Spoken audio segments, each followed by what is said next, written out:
Assalamualaikum warahmatullahi wabarakatuh. Selamat sore teman-teman dan Pak Ferry. Kelompok 9 saat ini akan memaparkan materi pasar modal.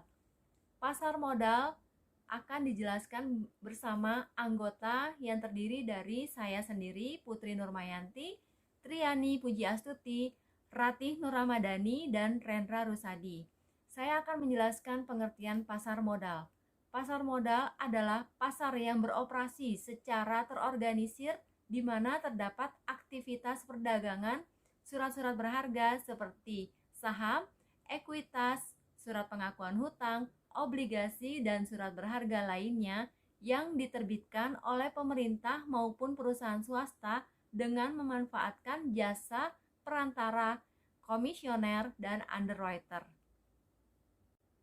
Pelaku pasar modal terdiri dari 5 pelaku, yaitu 1 emiten, 2 investor, 3 penjamin emisi atau underwriter, 4 perantara perdagangan atau broker atau pialang, dan yang kelima, manajer investasi. Pengertian emiten yaitu pihak yang melakukan penjualan surat-surat berharga kepada masyarakat atau go public dengan cara menerbitkan efek berupa saham, obligasi di bursa.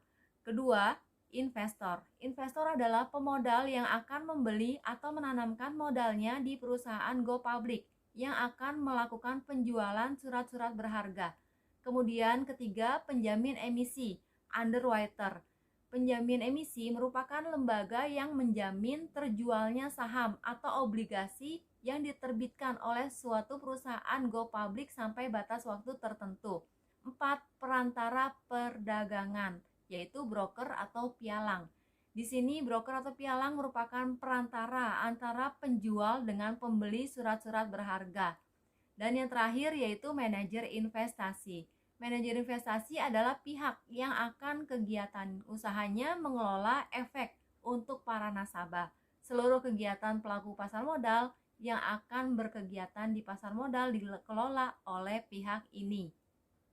Bursa efek atau pasar modal di Indonesia sudah dimulai sejak zaman penjajahan kolonial Belanda, tepatnya tahun 1912, untuk mengakomodir kepentingan kolonial Belanda yaitu VOC. Pada 1912, perkembangan pasar modal di Indonesia tidak berjalan mulus karena Indonesia terkena dampak Perang Dunia I dan II. Tahun 1950-an, Indonesia mencoba kembali menghidupkan pasar modal. Namun, seiring nasionalisasi perusahaan Belanda, tahun 1958, pasar modal Indonesia mati suri. Tahun 1977, pemerintah Orde Baru mendirikan Bapepam sebagai pelaksana pasar modal dan mencatat saham pertama yaitu saham PT Semen Cibinong pada tahun 1982. Tahun 1989, bursa swasta pertama didirikan di Indonesia, yaitu Bursa Efek Surabaya. Disusul tahun 1992 terjadi swastanisasi Bursa Efek Jakarta yang sebelumnya menjadi bagian dari Bapepam. Tahun 1995 lahir Undang-Undang Nomor 8 tentang Pasar Modal dan pertama kali melakukan perdagangan elektronik melalui Jakarta Automatic Trading System di bursa yang sebelumnya dilakukan secara manual. Pada 30 November 2007, Bursa Efek Jakarta dan Bursa Efek Surabaya bergabung menjadi Bursa Efek Indonesia atau Indonesia Stock Exchange. Bursa Efek Indonesia mulai beroperasi pada 1 Desember 2007 hingga saat ini. Selanjutnya ada fungsi pasar modal. Fungsi pasar modal terbagi menjadi 2. Yang pertama yaitu ada fungsi ekonomi. Fungsi ekonomi dalam pasar modal itu memberikan arti pasar menyediakan fasilitas atau wahana yang mempertemukan dua kepentingan atau pihak yang memiliki kelebihan dana atau biasa disebut investor dan pihak yang memerlukan dana atau yang biasa disebut emiten. Yang kedua yaitu ada fungsi keuangan, di mana pasar modal memberikan kemungkinan dan kesempatan memperoleh imbalan bagi pemilik dana sesuai dengan karakteristik investasi yang dipilih. Selanjutnya ada tujuan pasar modal. Tujuan pasar modal yaitu menghimpun kesempatan kepada masyarakat untuk meningkatkan pertumbuhan ekonomi dan memberikan kesempatan kepada masyarakat untuk ikut memiliki perusahaan dan ikut menikmati hasilnya. Selanjutnya ada manfaat pasar modal. Manfaat pasar modal terbagi menjadi 3. Yang pertama untuk perusahaan, yang kedua bagi negara, dan yang ketiga bagi masyarakat. Untuk perusahaan sendiri, manfaat pasar modal itu adalah sebagai tempat mengumpulkan dana segar dalam jumlah besar dan dalam waktu yang singkat. Dan juga sebagai meningkatkan solvabilitas dan citra perusahaan, dan mengurangi ketergantungan perusahaan terhadap bank. Untuk manfaat pasar modal sendiri bagi negara, yang pertama, dapat meningkatkan pendapatan negara. Yang kedua, dapat meningkatkan pertumbuhan ekonomi. Yang ketiga, dapat menciptakan lapangan kerja. Dan manfaat pasar modal sendiri bagi masyarakat, yang pertama adalah sebagai tempat untuk berinvestasi. Dan yang kedua, dapat memberikan keuntungan dari berinvestasi, baik karena nilai aset yang naik ataupun karena pembagian dividen. Struktur pasar modal. Yang pertama ada Menteri Keuangan, yang kedua ada Bapepam LK, yaitu bertugas dalam melakukan pembinaan, pengaturan, dan pengawasan kegiatan sehari-hari pasar modal.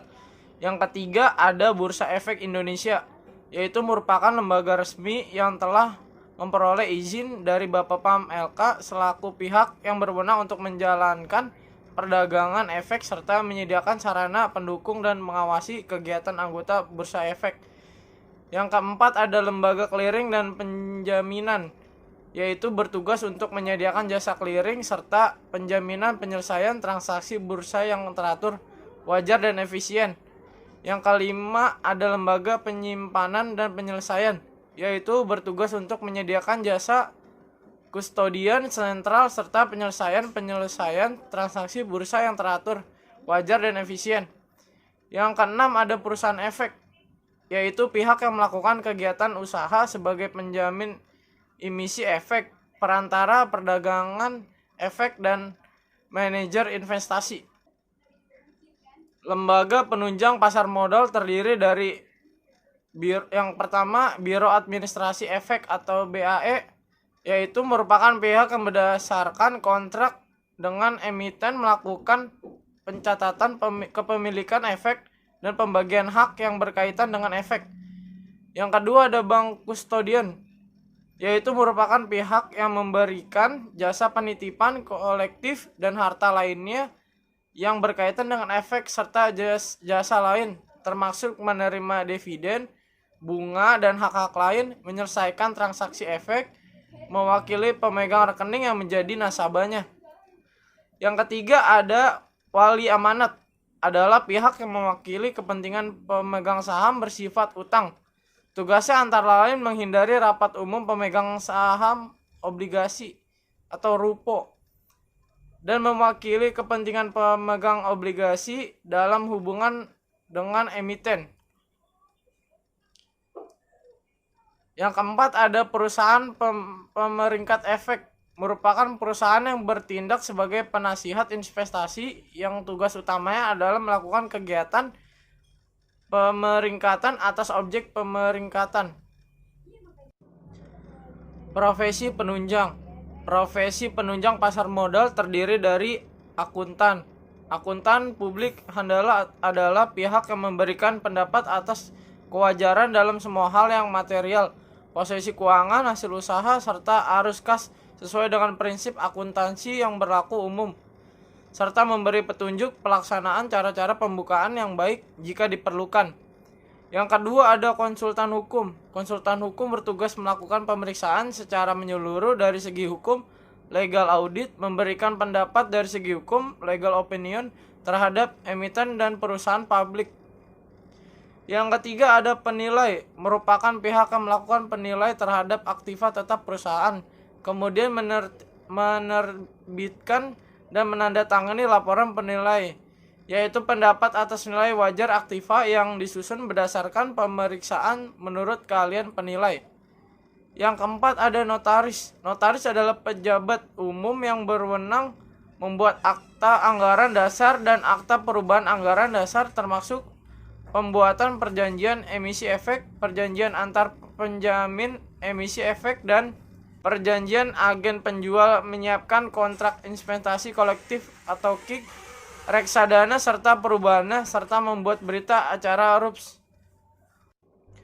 Pemodal atau investor adalah orang, perorangan atau lembaga baik domestik ataupun non-domestik yang melakukan suatu bentuk penanaman modal investasi baik dalam jangka pendek atau jangka panjang.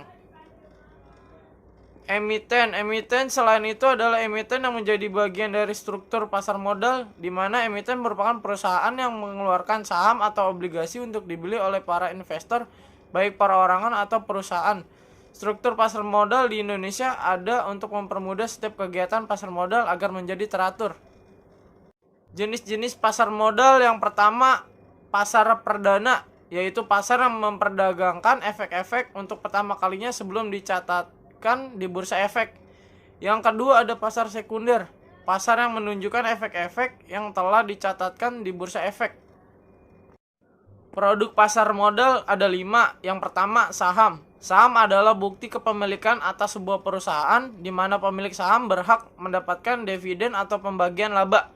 Di bursa efek sendiri, saham merupakan produk yang paling sering diperjualbelikan, terutama saat ini ketika proses jual beli saham menjadi sangat mudah.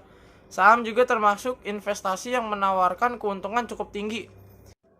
Kedua ada obligasi. Surat utang atau obligasi adalah bukti kepemilikan untuk memperoleh pelunasan utang dan juga bunga pada waktu tertentu. Yang ketiga ada RAIC, adalah hak bagi pemenang saham untuk membeli saham baru dengan harga dan dalam jangka waktu tertentu. Pemegang saham yang mendapatkan hak ini adalah pemegang saham yang memiliki saham perusahaan terkait hingga batas akhir CAMDET. Yang keempat ada waran, adalah sebuah hak yang diberikan kepada pemegang saham untuk membeli lembar saham pada harga yang telah ditentukan, harga eksekusi, oleh emiten yang menerbitkannya dalam jangka waktu tertentu yang telah ditetapkan oleh perusahaan penerbit waran. Yang kelima, yang terakhir ada reksadana, merupakan kumpulan dana dari para investor yang dikelola manajer investasi dan dipecah menjadi beberapa bagian seperti pasar uang, saham, obligasi, dan lain-lain. Sekian, terima kasih atas presentasi kelompok kami. Wassalamualaikum warahmatullahi wabarakatuh.